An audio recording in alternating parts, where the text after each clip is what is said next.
नमस्कार मित्रों, हर मनुष्य को अपना स्वाभिमान होता है। आज की कहानी में स्वाभिमान के बारे में मैं कुछ कहना चाहता हूँ।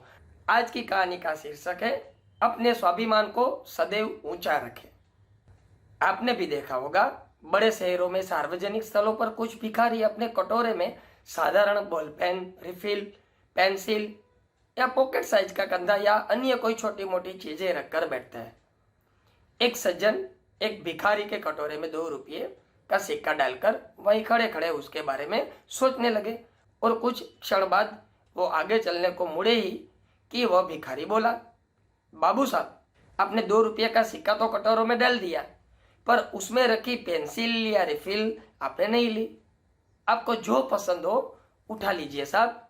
सज्जन बोले, भाई मैंने तो भिखारी समझकर तुम्हें यह सिक्का दिया है।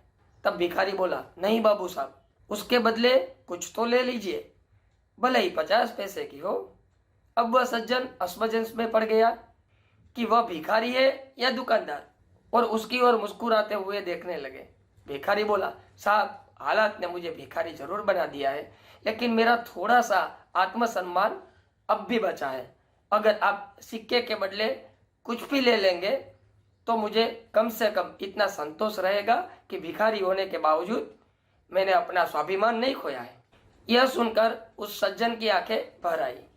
उन्होंने अपने पर्स से 100 रुपये के 2 नोट निकालकर उस भिखारी के हाथ में दे दिए और कटोरे में रखा सारा सामान, जो 50 रुपये से भी ज्यादा मूल्य का नहीं था, वो लेकर उससे पूछा, भैया 200 रुपये कम तो नहीं है ना?